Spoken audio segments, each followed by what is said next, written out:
Muy bien, muchachos, vamos a trabajar el tema del derecho romano vulgar y el derecho sin juristas, que comienza en el declive del derecho del Imperio Romano. Bueno, una forma de decirlo declive es un poco complicado señalar eso ligeramente, pero es el tiempo final del Imperio Romano, que se da a partir de la mitad del siglo III, es decir, en el 250 en adelante, ¿no?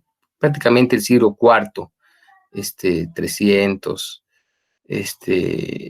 se da esto, ¿no? Bueno, ¿qué sucede en esta época?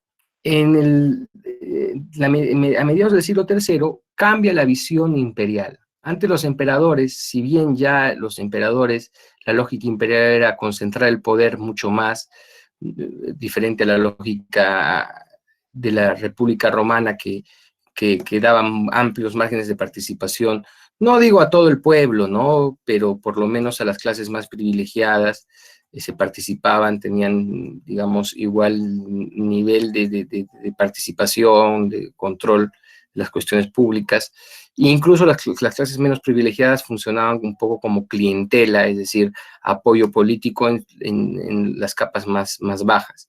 Sin embargo, en el advenimiento del Imperio Romano, una sola persona tiene los máximos poderes.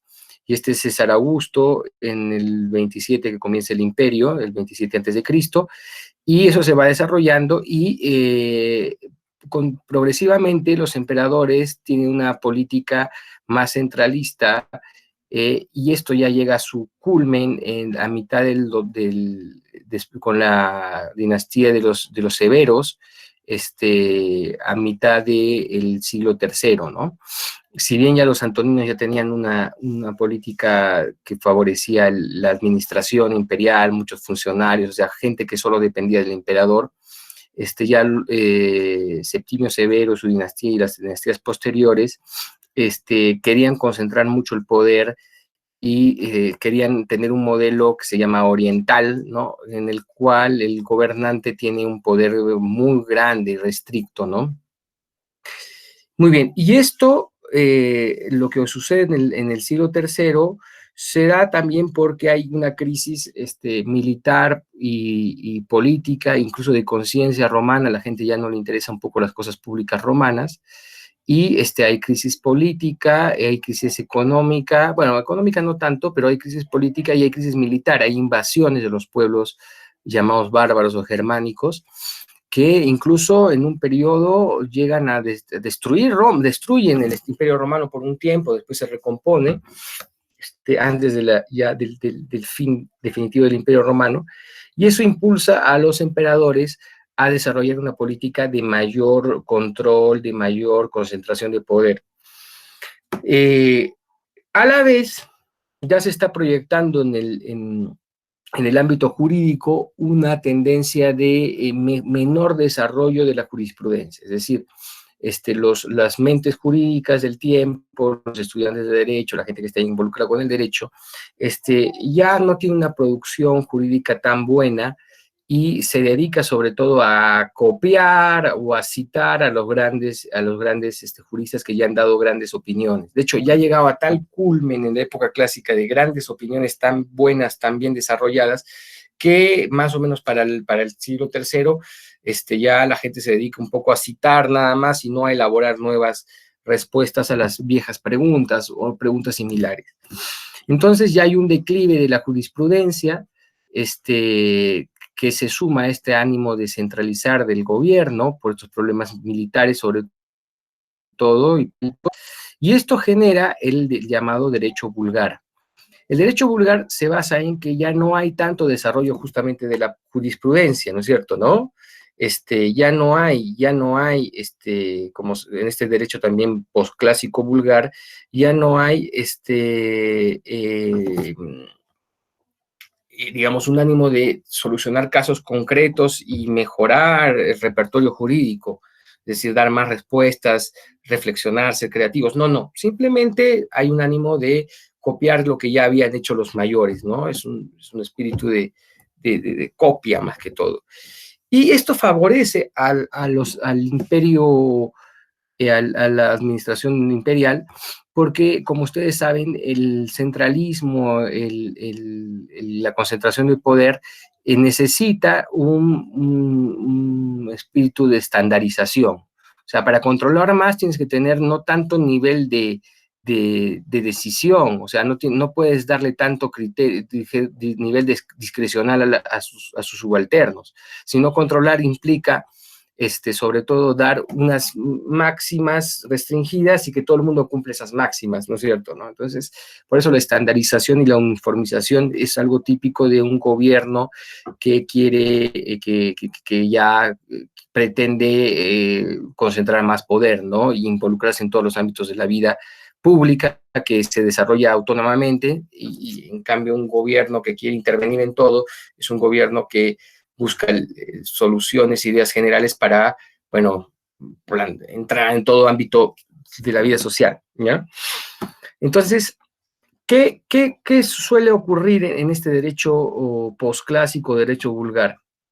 Los emperadores comienzan a canonizar, es decir, hacer que solo un grupo de juristas o un grupo de decisiones de las juristas sean las válidas, desechando esa riqueza que se había dado anteriormente. Bueno, eso tampoco no es tan malo, porque este grupo de juristas ya es como, digamos, el último decantado de lo jurídico, ¿no es cierto? O sea, de toda la reflexión jurídica, hay unos que habían llegado ya a decantar toda la reflexión jurídica para llegar a producir opiniones de la mejor. Entonces, ¿qué hace el gobierno imperial? Elige unos cuantos juristas, los más famosos, los que eran respetados por sus opiniones, y dice, no, todas las demás, para no ponernos en problema de que hay muchos argumentos y muchas opiniones, no, todos esos argumentos ya no sirven. Si no sirven las opiniones de estos 5, 6, 7, 8 juristas, que son los juristas imperiales que a nosotros nos interesan. Entonces, esa es la primera idea, ¿no es cierto? ¿No? Canonizar, dar respaldo a unos cuantos juristas, desechando las otras opiniones, ¿no es cierto? Y dándole respaldo ya de ley, es decir, lo que dicen ellos es... No, acá no hay tanto entrar en la controversia, en la reflexión, en la argumentación. Simplemente es, lo dijo fulano, ya es fin, ¿no es cierto? Entonces se pierde un poco este nivel de creatividad del derecho clásico, ¿no? Y el derecho posclásico o vulgar simplemente está basado en la autoridad de las grandes mentes del derecho clásico. No sé si se ha entendido esto es lo más importante. Luego, que obviamente lo que hacen los emperadores o sus funcionarios comienzan a hacer lo que se llaman las constituciones. Y las constituciones no son ni más ni menos que la recopilación de aquellas normativas, tanto de derecho público como de derecho privado, ¿no es cierto?, que ellos consideren las únicas que deben ser utilizadas. Otra vez volvemos a esto, que hay solo unos cuantos de los juristas son los válidos, los demás los dejamos de lado, y esto se va a convertir en ley y todo el mundo lo va a aplicar, ¿no? Esto se parece un poco más al mundo moderno en el que estamos viviendo, ¿no? Que hay, bueno, ni siquiera hay opiniones, ahora hay leyes que no las dan eruditos, las dan los congresistas, se supone que eso es lo que tenemos que seguir, ¿no? Y bueno, por ahí hay unas opiniones de doctrinarios que no son de cumplimiento obligatorio, ¿no?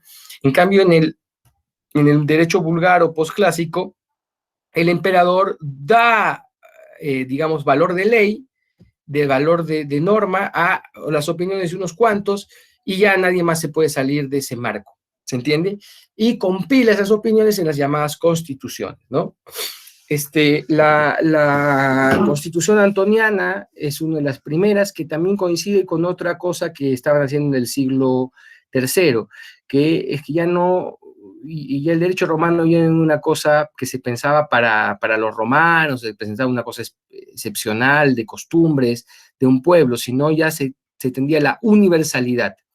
Y de hecho, Caracalla, el emperador Caracalla, con su constitución antoniana, con uno de las normas de la constitución antoniana, da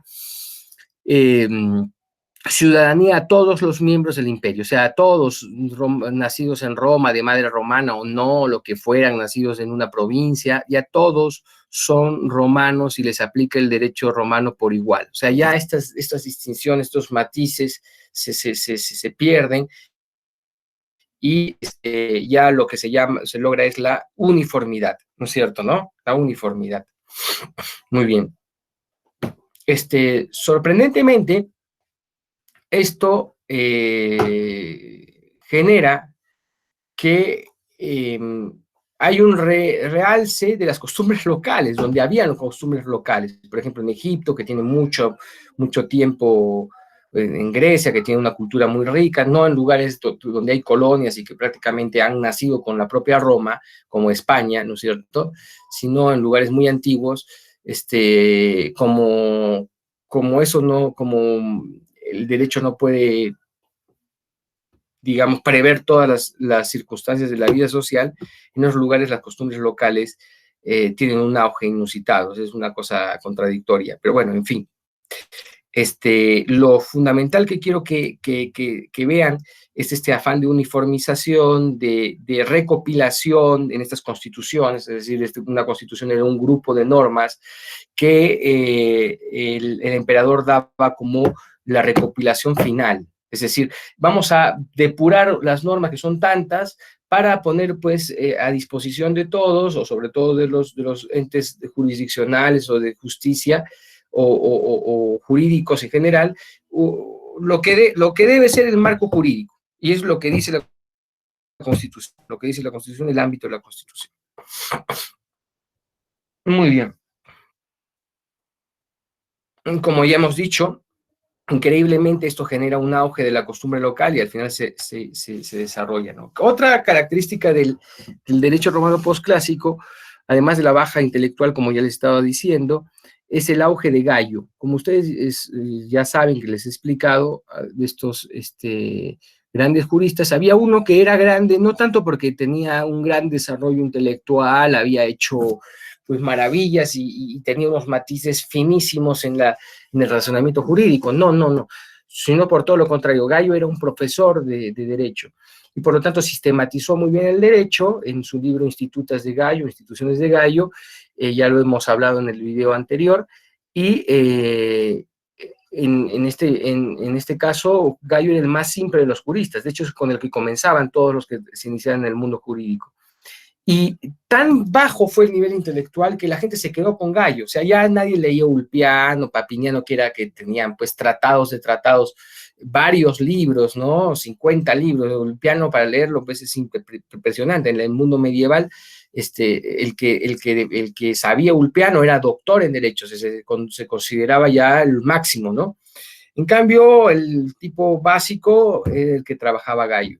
En esta época de derecho vulgar, de derecho muy simplón, Gallo era el al que citaban más, ¿no es cierto? ¿No? De hecho, Stein, en el libro que ustedes están leyendo, habla que había una frase muy común en el derecho en esa época que era epítome gay, que quiere decir como dice Gallo. O sea, todo como dice Gallo, como dice Gallo. ¿No? Muy bien. Este afán de uniformización se hace patente con la famosa ley de citas del 426 del emperador Teodosio, en la cual ya se estandariza aún más el derecho, dejando su creatividad, su desarrollo de lado para estandarizarlo y, digamos, petrificarlo, ¿no? Teodosio, ¿qué señala con la ley de citas? Teodosio señala que que lo que se tiene que plantear como ley es lo que dicen 5 juristas: Ulpiano, Modestino, Gallo, Papiniano y Paulo. O sea, de la multitud de juristas que han habido desde la época de la República, todo se reduce a simplemente canonizar, hacerlo ya lo máximo, el trabajo de 5 juristas, ¿no es cierto? Y determinar ya con la ley de citas, se acaba todo lo demás, que esto, lo que dicen esos 5, ya es ley, ¿correcto? Antes Adriano dio una ley que podría parecer parecida, que es la ley en la cual si todos los juristas estaban de acuerdo en algo, esa era la ley. Ya, pues, pero estamos hablando de todos los juristas, o sea, estamos hablando de una infinidad de gente. En cambio, la ley de citas restringe a 5, incluso plantea de que entre estos 5 puede haber discrepancia, como ustedes lo han leído en el libro de Stein. ¿Qué pasa si sobre un tema de arrendamiento X, Papiniano y Ulpiano dicen X, y Gallo no dice nada sobre eso, y Modestino y Paulo dice no X, o sea, lo contrario? Entonces, ¿quién tiene la razón? Según la ley de citas, siempre tiene la razón la mayoría. Y si hay empate, el que dirime es Papiniano, que es el que considerado como el más grande de los juristas. ¿Correcto? Muy bien. Y también al final, pues ya en este imperio romano cristiano, porque ya es cristiano desde el 314, más o menos, se va a intensificar aún más esta lógica jurídica de los códigos, las recopilaciones llamadas, o las constituciones, ¿no es cierto? ¿No? Está el código de Hermogeniano, el código gregoriano y el gran código del 429, que es el código teodosiano, ¿no es cierto? Que busca otra vez el espíritu de la recopilación que se inicia en la Constitución de Antonina, es decir, ya dejar de lado esta cantidad de fuentes que existe, reducir las fuentes a unas fuentes autorizadas, que son las que autoriza el poder imperial, y lo demás, bueno, ya se queda de lado. Entonces, ahí obviamente se deprime el derecho, porque el derecho solo se convierte en lo que dicen las fuentes autorizadas, y chao. Y no es lo que era el derecho cuando era el gran derecho romano, que es en la época, los primeros años del imperio, en la época clásica. Es decir, la época donde había libertad de opinión, ¿no es cierto? Todo el mundo podía opinar, y la mejor opinión y la creatividad es la que daba valor al derecho. Si bien era más complicado para decidir, porque no había sistematización, habría lo que ahora dicen incertidumbre jurídica, pero se pierde mucha esa riqueza en aras de un gobierno más fuerte y por evitar, entre comillas, la incertidumbre jurídica. Ese es el problema de siempre. De hecho, ahora estamos en un sistema similar, ¿no? Un sistema similar muy pobre, que también se presta a corrupción, porque no se pone de lado la argumentación y la lógica jurídica por lo que dijo fulanito.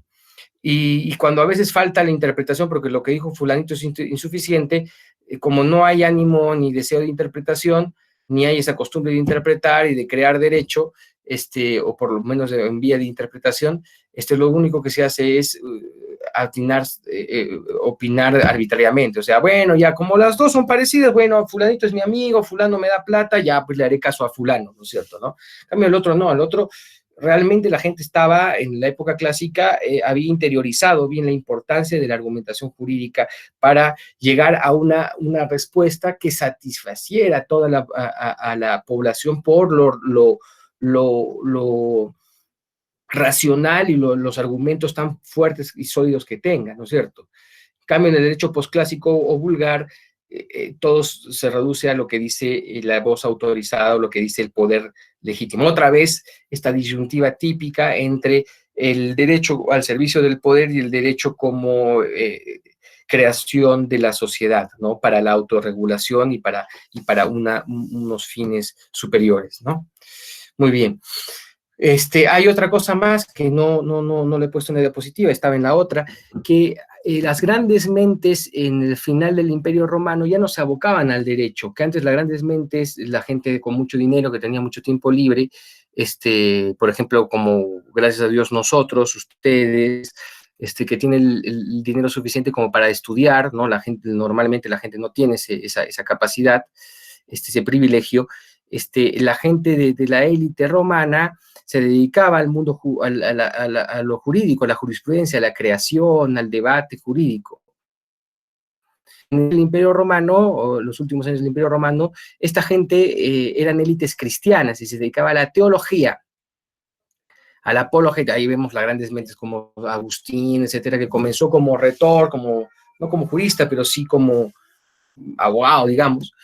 pero al final se decantó en ser el más grande, uno de los más grandes teólogos de la historia, ¿no?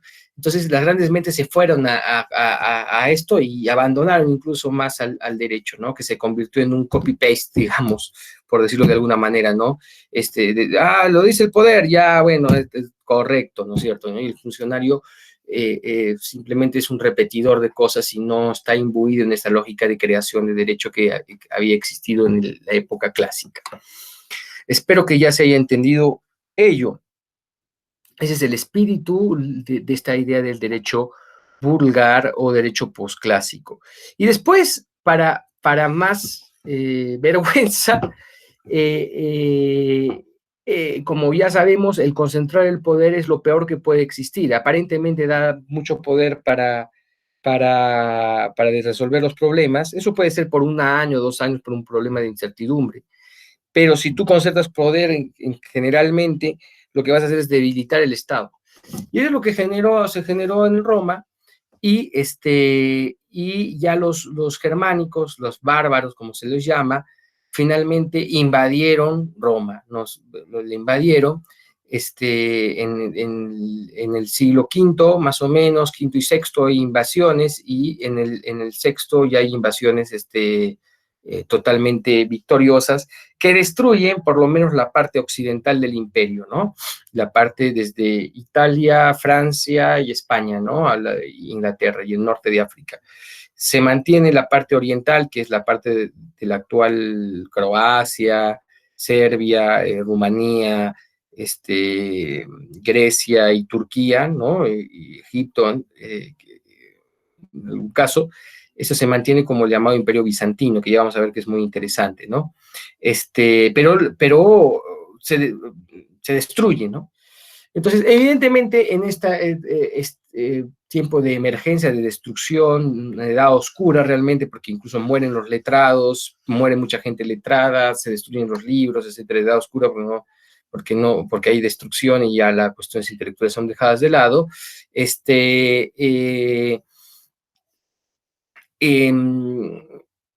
Evidentemente el derecho, que ya estaba golpeado, ¿no es cierto?, baja todavía aún más de nivel, ¿no? Entonces se tienen guardadas las constituciones, se tienen guardada el prestigio del derecho romano, y simplemente se dedica en tiempo de emergencia, digamos, a aplicar de manera copy-paste, o sea, de manera muy, muy simple, el derecho, el gran derecho que se había creado en el siglo primero y en el siglo segundo, ¿no es cierto?, ¿no? Y bueno, y vamos a ver qué pasa con los reinos germánicos también, ¿no? Entonces, bueno, esto lo vamos a ver luego. Y quiero poner en cuenta una cosa que no ha salido aquí, que es importante. ¿Qué sucede en el Imperio Romano de Oriente? Que obviamente hay mayor desarrollo del derecho, porque, bueno, ahí se mantiene el espíritu romano, de hecho se llama el Imperio Romano, es lo que queda del Imperio Romano después de las invasiones, ¿no?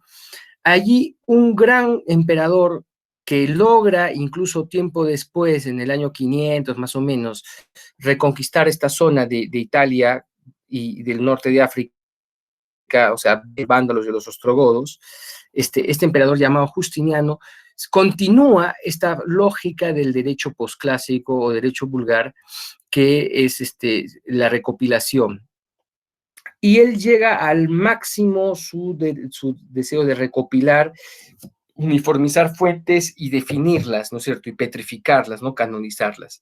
Y es así que este emperador llamado Justiniano, es muy importante para ustedes este dato, él crea un código, famoso el Código de Justiniano, el Código Corpus Juris Civilis, el cuerpo del derecho civil, es decir, pretende juntar todo el saber civil y depurarlo, limpiarlo, ¿no es cierto?, y quedarse con lo esencial y sistematizarlo, ¿no? La misma lógica del derecho posclásico.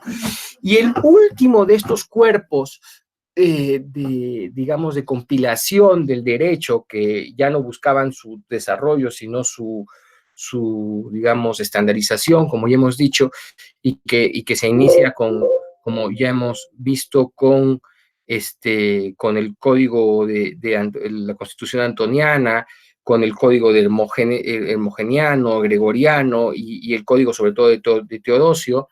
Él mantiene ese estilo y lo que logra es generar el gran código, es decir, la gran compilación, que es la que ha llegado hasta nuestros días. Ustedes todo lo que sepan y todo lo que van a encontrar de derecho romano no es más que lo que ha llegado a nuestros días de ese código. Todo lo demás se perdió, se ha quemado, se ha destruido, o sea, hasta las 12 tablas, las antiguas tradiciones, todo viene por vía de lo que se mantuvo por interés del emperador Justiniano en este código, ¿no es cierto? Había mucho más derecho, evidentemente, muchas más opiniones, pero las opiniones que han quedado como supérstites, y son las que ustedes han leído, o han venido leyendo, o lo leerán en derecho romano, etcétera, etcétera, son las que salen de este código, ¿no es cierto? Y este código es el código de Justiniano, ¿no?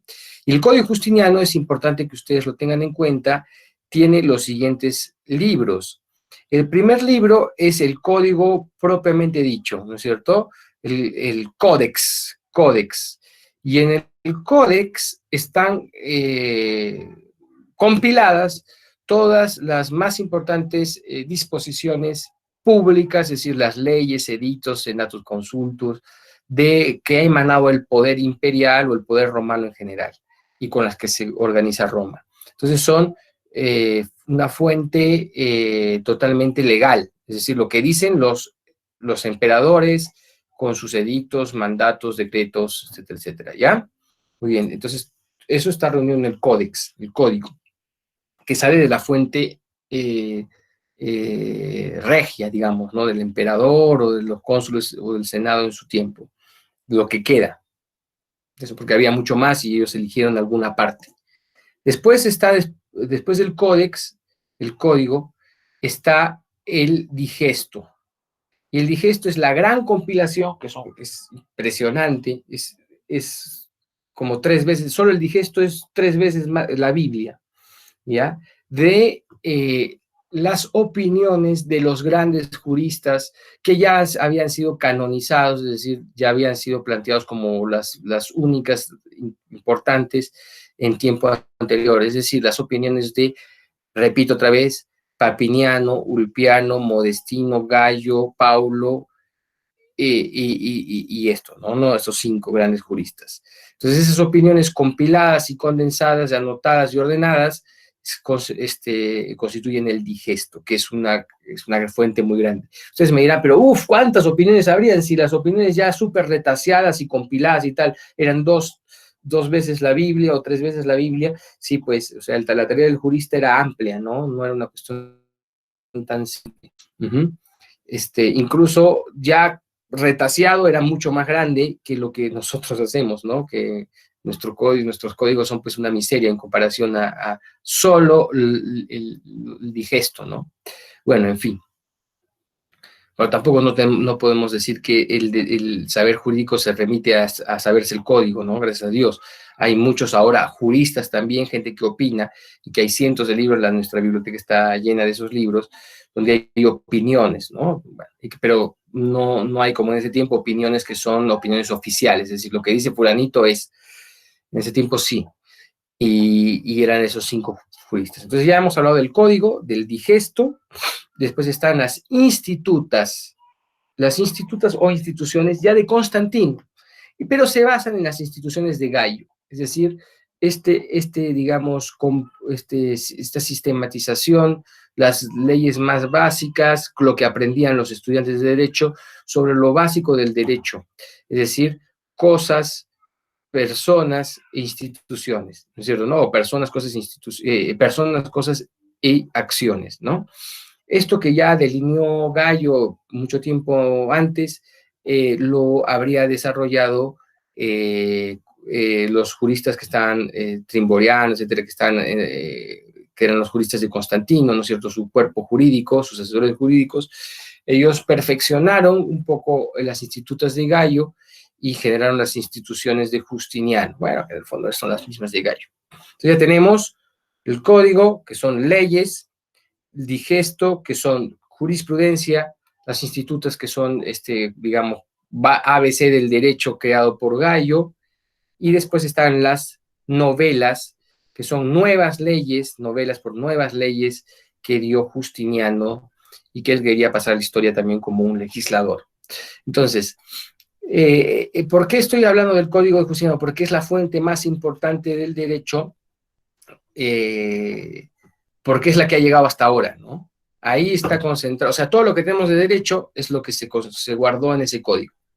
Todo lo que se va a saber de derecho romano, por ciertas excepciones, está en ese código, en el código de Justiniano, que es el que se comienza a difundir y se populariza.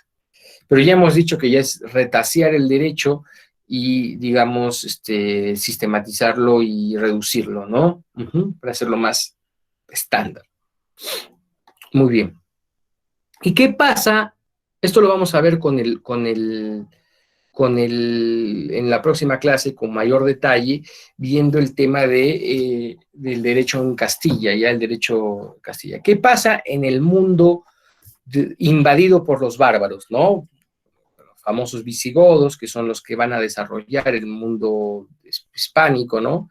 Y los francos, sobre todo, ¿no? Que van a desarrollar Francia, y de ahí se saldrá el nuevo imperio germánico, pero cristiano, es decir, la versión ya germánica del imperio, ¿no? Que será con Carlomagno, ¿no? ¿Qué pasa ahí? Hay un proceso, se lo voy a decir rápidamente, hay un proceso, primero un proceso de caos, etcétera, de destrucción, de muerte, de poder violento de las tribus germánicas en estas zonas, pero las tribus germánicas se dan cuenta que tienen poder y ahora son los reyes, los gobernantes de facto de muchas poblaciones latinas, es muchas poblaciones romanas.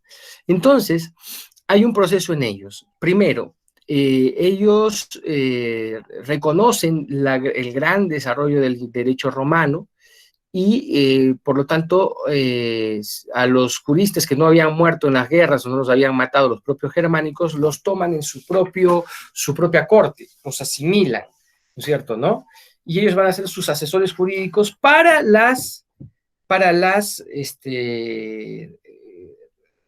digamos, parte de la población de tipo romana, ¿correcto? Entonces ahí, en estas zonas, ¿no es cierto?, Francia y de los visigodos, España, habrá dos derechos. El derecho germánico, es decir, las tradiciones de los germánicos, que se aplicarán solo a los germánicos, a los francos, a los visigodos, a quien fuera, y el derecho romano, que solo se aplicará a los romanos.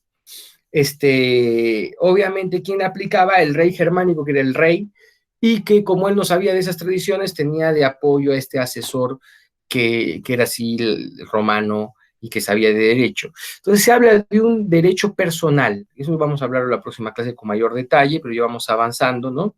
Un derecho personalista, es decir, cada grupo, el derecho se aplica por persona, o sea, tú eres de tal sitio, no importa dónde estés, cómo estés, ni lo que fuera, se aplica ese derecho. Incluso se prohibía las relaciones, o sea, casarse, juntarse entre gente que sea bárbara al comienzo, o sea, no romana, y los romanos, ¿no? Pero luego el propio poder, la importancia del derecho romano comienza a ponerse fuerte, y los propios antes germánicos, lo vamos a ver con más cuidado, comienzan a ordenar las tradiciones de sus pueblos germánicos, sus tradiciones a la manera romana, y luego, como se dan cuenta que sus tradiciones son insuficientes y hay muchas disputas comerciales y sociales que no estaban previstas en las tradiciones germánicas, van a aplicar supletoriamente el derecho romano. Entonces se les aplica las tradiciones germánicas, pero cuando las tradiciones germánicas no pueden resolver un tema nuevo, el derecho romano ya lo había previsto, porque el derecho romano era tan amplio y había previsto tantas cosas y tenía tan capacidad de argumentar sobre cada cosa y de manera racional y casi perfecta, que dice, bueno, hay que aplicar lo romano.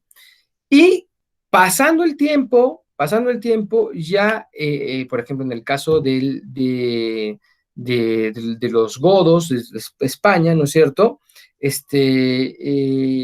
el 506 ya se va a dar, Alarico va a dar la Lex Romana Visigotorum, es decir, una ley para los romanos que estaban bajo el poder de los visigodos, ¿no es cierto?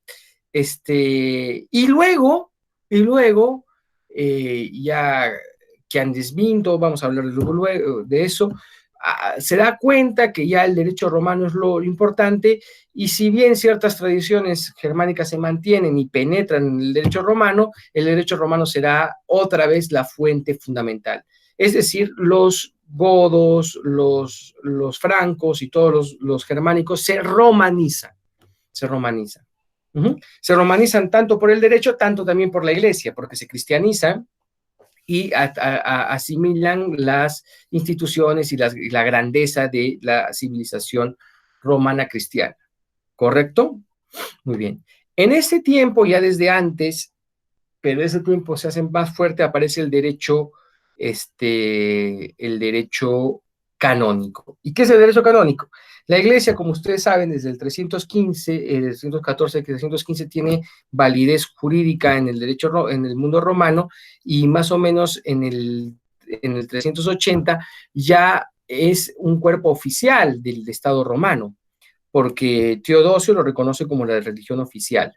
Entonces, en las últimas épocas del derecho del tiempo romano, del Imperio Romano, los obispos ejercían funciones también jurisdiccionales, eran jueces en materias relativas a la moral, etc. Y a veces cuando no había prefectos, sobre todo cuando después de que entraron los bárbaros mataron a todas las autoridades civiles, las únicas autoridades que quedaban eran las autoridades religiosas. Ahí vemos al lado derecho una imagen de una pintura de el Papa León, que sale a las afueras de Roma, y en el otro extremo vemos la imagen de Atila, el gran bárbaro, ¿no es cierto? Que decía que donde pisaba el caballo no crecía ni el pasto. O sea, el gran bárbaro, ¿no? Famoso por toda la destrucción que cree. ¿Quién paró a Atila y quién imposibilitó que Atila destruyera Roma de una manera que nadie sabe hasta ahora? Fue el Papa. El Papa fue a las afueras, no se sabe qué diablos, hasta ahora no se sabe qué le dijo a Atila para convencerlo, ni más ni menos que Atila, y Atila se fue. O sea, Atila no entró a Roma, le daría algo de dinero, supongo, pero no destruyó y protegió a la población. Y es así que ahí tenemos la imagen de San León Magno a la derecha, este Papa, que como San León, muchos de los obispos se hicieron también personajes que detentaron el poder político, porque simplemente no había poder político por este caos. Entonces la Iglesia comenzó a tener funciones jurisdiccionales, y también sus dictados, sus principios, los principios del cristianismo tenían valor en la vida social, y por lo tanto se aceptaban como fuente de derecho. Esta fuente de derecho, estos principios del cristianismo y estas ordenanzas para primero ordenar la propia iglesia, ¿no es cierto? Y después para mantener la moral pública y ordenar las ciudades que daban los propios obispos, ¿no? Se convirtió también en derecho, y ese derecho se llamó el derecho canónico. Entonces aparece ahí el derecho canónico, ¿no? Que después ya vamos a hablar mucho. Esta es una época también llamada el derecho sin juristas. ¿Por qué? Porque es una época donde la gente ya, o sea, no había nadie que creara derecho, no había juristas. Lo único que hacían era revisaban los compilados que ya existían, y los copiaban, ¿no es cierto? ¿No? Los copiaban, ¿no? La lógica, lo que inspiraba más o menos las decisiones eran otras ciencias, ¿no? La retórica, la gramática, etcétera, pero el saber propiamente jurídico se había, digamos, petrificado en lo que decían los juristas, y eso se quedaba como decisión única, ¿no es cierto? Muy bien, la costumbre se hace muy fuerte, evidentemente, ¿no? Habían por ahí algunas leyes escritas que se mantenían en el ambiente, porque el código de Justiniano solo funciona para la parte oriental del imperio, pero para el occidental no. Entonces habían algunas leyes que por ahí estaban todavía supérstites rondando. Estaba el espíritu del derecho romano, que se va recomponiendo, pero en una época donde no hay juristas, incluso estas opiniones fundamentales de los juristas recogidas en las constituciones, buenos códigos, eran incompletas porque se había destruido mucho el saber jurídico, ¿no? Y entonces, ¿quién reemplazaba eso? Las costumbres, ¿no? Ahí se señala esta frase muy atinada, un archipiélago de pequeñas islas dentro de un vasto mar de costumbres, ¿no es cierto?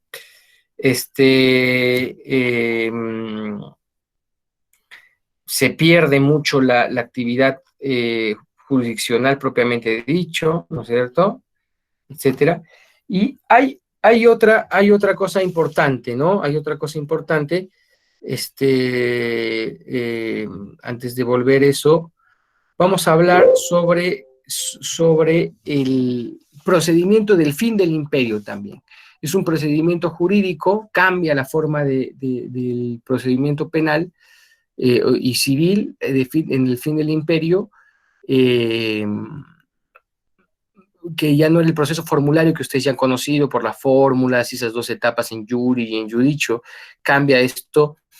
Y en el fin del imperio, les pido por favor que rebobinen un poco hasta donde estábamos viendo el fin del imperio. Hablamos que en el fin del imperio romano, en los últimos años del imperio romano, había este afán de concentrar y de estandarizar, ¿no? De hecho, también eso afectó a la forma de impartir justicia. Entonces, el proceso se convirtió del proceso formulario, que era un proceso eminentemente privado, como ustedes se han dado cuenta, porque el árbitro lo proponían las partes, etcétera, etcétera, era muy privatístico, a un proceso que tiene mucha más injerencia el Estado romano, ¿no? El poder imperial. Y es así donde se genera lo que se llama el proceso de conocimiento o cognitio, que es muy parecido a lo actualmente, ¿no? Ya desde el siglo más o menos cuarto, desde el 300 y pico, ¿cómo va a ser el proceso? El proceso va a ser muy parecido al actual, ¿no? Va a haber un juez que ya no va a ser ni pretor ni judex, sino va a ser judex y se acabó, un juez único que ve tanto el derecho, conoce tanto el derecho, como también él es el que investiga, como en nuestro caso actual, y él es el que decide, o sea, en él está todo, ¿no? Todo está todo reunido, ¿no?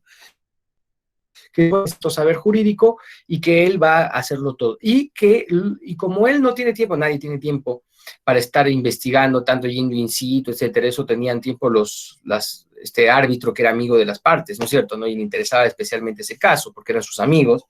Que es un desconocido, va a trabajar de manera escrita, se vuelve escrito el proceso, muy parecido a lo que pasa actualmente, ¿no? Y es el origen de tantos problemas en el derecho, ¿no? Que viene la parte y plantea su proposición, viene la otra parte, plantea su defensa, hay un escribano al lado del juez que comienza a escribir todo, ¿no es cierto? Plantean algunas pruebas escritas, sus argumentaciones, y el otro, leyendo todo, llega a una conclusión y ya está. Y es un proceso vedado, cerrado, ya no es público, se pierde eso. Se crean unas cosas que se llaman las basílicas, que antes no existían, las basílicas que eran como palacios de justicia, donde hay un montón de oficinas con jueces, entonces la gente va, se queja, el juez te escucha, bueno, igualito que ahora, ¿no? Te escucha, hay un tipo que escribe y dice, venga en un año y le resolveremos el problema, ¿no? Una cosa así, como ocurre actualmente, ¿no? Y era totalmente, bueno, ahora aparentemente, formalmente, los juicios son públicos, ¿no es cierto, no?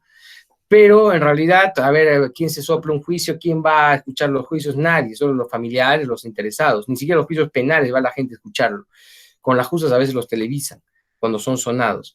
Bueno, ese tiempo ya era totalmente, ni siquiera público, era ya privado, escrito, era solo las partes que me interesaban participaban, incluso en los ámbitos penales. Entonces, ya se volvía una tarea burocrática y con todas las taras de la burocracia, ¿no? La corrupción, la ralentización de las decisiones, etcétera, etcétera. Este es el nuevo proceso que se da desde el siglo IV, el 300 y pico, en adelante, y que incluso se mantiene ya cuando cae el imperio, tanto en el lado de lo que queda del imperio, el imperio romano de Oriente, como en esta zona, donde se da, cuando se puede, se da el derecho con jueces de esa manera escriturística y privada, etcétera, etcétera, ¿no? Ahí vemos ahí los jueces, y en las poblaciones rurales y más germanizadas se hace el derecho más primitivo de todos, ¿no es cierto? ¿No? Que vuelve a ponerse en vigencia cosas como la ordalía, ¿no es cierto? Que es una cosa de los germánicos, que es el famoso juicio de Dios. Los germánicos tenían esas cosas, los romanos no, pero ellos como que comienzan a intervenir con esas cuestiones. ¿Qué es la ordalía o juicio de Dios? Es ciertas pruebas de origen divino que después se relacionan con el cristianismo, pero antes ellos las hacían con Odín o Thor, pero después cambiaron el nombre nada más, y era que si Dios te protege en este juicio, tú tienes la razón. Entonces, por ejemplo, a fulana dicen que es bruja, ya la vamos a tirar al agua. Si flota y sobrevive, es porque Dios ha querido y no es bruja. Si se muere, es porque sí realmente era culpable, ya está. O fulano está acusado de matar. No sabemos muy bien, no tenemos conciencia, pero bueno, lo que vamos a hacer es que agarre un fuego, un hierro caliente, si se le genera pústula, si se le infecta la mano, es porque Dios ha decidido de que es culpable y lo matan, ¿no? Y si no te pasa nada, ya eres inocente. O algo típico de los germánicos también, ya en ámbitos de nobles, es decir, de las clases superiores, pelear, ¿no es cierto? Yo digo X, yo digo Y, tú eres un ladrón, no, yo no soy un ladrón, entonces te reto a duelo.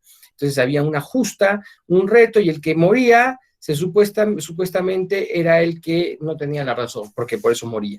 Obviamente sabemos que eso no tiene nada de jurídico, pero esas tradiciones germánicas entran en el mundo jurídico después de la caída del Imperio Romano, e incluso penetran el espíritu del derecho romano hasta cierto punto, ¿no? Hasta cierto punto son influenciadas, ¿no? Influenciadas. De hecho, la pervivencia de la tortura es una práctica judicial romana. Los romanos torturaban solo a los esclavos, porque se sabía que se planteaba que los esclavos, como no eran personas, los esclavos podían mentir. Entonces, solo un animal funciona sensiblemente, es decir, con presión física. Entonces, un esclavo, para que dé un testimonio válido, es decir, para que lo que diga sea verdadero, tiene que estar sometido a tortura. Entonces, muchos patrones, los mismos esclavos decían, ya, tortúreme. Entonces los torturaban, decían una cosa y ya está. O sea, una cosa que nosotros no tenemos no tendría mucha lógica, ¿no? Pero en el momento algo tiene, ¿no? Porque no se considera una persona, sino cosa. Con el tiempo, y si bien se suaviza la lógica del esclavismo por acción del cristianismo, la tortura se mantiene con los siervos, es decir, con las personas de clases inferiores, no los nobles. Y adquiere algunos tintes de la ordalía de tipo germánico tan antigua, es decir, o sea, más o menos cómo funcionaba la tortura, que funcionó hasta el siglo XIX en el Perú, ¿no? Más o menos, ¿no? El siglo XVIII, con la Inquisición, etcétera. La tortura funcionaba así. Se ha comprobado que tú has hecho mucho daño, has matado a alguien, ¿ya? Está comprobado, o sea, yo tengo ya los testimonios de fulano, etcétera. Pero como en la visión católica lo más importante era la purgación del alma, lo que quiere la iglesia y lo que quiere el poder no es solo penar tu delito, sino lograr tu conversión. Entonces, la única conversión posible es lograr que tú te confieses y te arrepientas de tus pecados y ya está. ¿Se entiende? Entonces, la tortura era, por ejemplo, alguien que ya estaba totalmente probado de que había matado a alguien o era pues hereje o lo que fuera, ¿no es cierto? Te torturaban para darte esa oportunidad de arrepentirte, para que por lo menos por eso te arrepientas. Y si no lo haces, ya pues te quemaban y se acabó. Incluso si tú eras torturado en los crímenes comunes, no religiosos, eras torturado y no decías nada a pesar de la tortura, no decías nada. O sea, por ejemplo, yo está probadísimo que yo he matado a alguien, he matado a Juan Pérez, ¿no es cierto? Y eso está probadísimo. Entonces, el último evento es que me torturan para que yo confiese, porque yo no confieso. Y, y a pesar de la tortura, que es una tortura, pues no cualquier cosa, ¿no? Te están sacando el ancho. Bueno, la única cosa que no podía haber en la tortura medieval era la efusión de sangre, pero te están pues rompiendo las articulaciones, etcétera, y tú no dices nada, dices no, no, no, no. Adivinen qué pasaba. A pesar que estaba probado el hecho de que tú eras culpable, te dejaban libre porque tú habías sido fuerte. Obviamente eso es un procedimiento que es absurdo y que proviene de estas cuestiones de las ordalías y de tradiciones germánicas que no son racionales y por eso se han dejado de lado. Y de hecho ha sido cuestionado siempre la tortura, no tanto por ser inhumana como la presentan ahora, porque realmente, bueno, es inhumana, pero también por ser ineficaz. ¿Por qué? Porque pues, o sea, privilegias al más fuerte. Si tuviéramos ese concepto jurídico, en la actualidad yo agarraría a un delincuente, el líder de una banda ahí de los raqueteros del RIMA, que supongo que es un tipo durísimo, que ha pasado muchas torturas en su vida, en su propia banda, etcétera, lo someto a tortura y va a decir no, y lo voy a tener que dejar libre, entonces es ineficaz. Entonces, eso es lo que más se le criticaba a la tortura que otra cosa, ¿no? Porque era una garantía judicial, pero ineficaz para la propia justicia. Eh, eh, entonces, en el mundo ya del inicio de la Edad Media, de la Alta Edad Media, hay este rezago del imperio, de las leyes romanas, hay mucho no hay juristas, se repite un poco esta lógica del derecho posclásico del final de de la Edad Romana, del Imperio Romano, de replicar lo que decían los juristas, pero incluso ni documentos hay y más o menos se replica los pocos documentos que hay y la costumbre adquiere mucho poder. Y incluso las costumbres germánicas como la ordalía, el juicio de Dios, la justa, esas cosas, ¿no es cierto? Impregnan la justicia, ¿no? Como ya hemos dicho, ¿no? Ustedes han visto que cuando no siempre piensen en la Edad Media, bueno, siempre piensa, cuando dice Edad Media, lo relaciona a la Alta Edad Media, es decir, del 500 hasta el 1000. Y en la Alta Edad Media siempre hay castillos, hay dragones, y hay mujeres con sus derechos han sido maltratados, violadas, qué sé yo, o ofendidas, y hay un campeón. ¿Qué era el campeón? Era un guerrero que se hacía el defensor en una justa de la mujer. Entonces, yo decía, yo te voy a defender tu derecho, porque Fulento te ha insultado. Entonces yo voy y lo provoco, le digo, tú lo has insultado, vamos a hacer un juicio. Y el juicio no era ir al juicio, sino era que yo, en presencia de testigos, iba y lo atacaba, y si lo mataba era porque realmente él era un mentiroso y lo había insultado. Y si yo moría es que realmente la mentirosa era la chica, ¿no es cierto? Entonces, esa idea del campeón, de la justa, bueno, eso también ya después va cambiando por las actividades militares propias de la Edad Media. También hay justas recreativas, pero no justas de tipo judicial, propiamente dicho. Pero es un cuadro típico de la Edad Media, ¿no? Muy bien, y bueno, esto vamos a dejarlo un poco de lado y ya.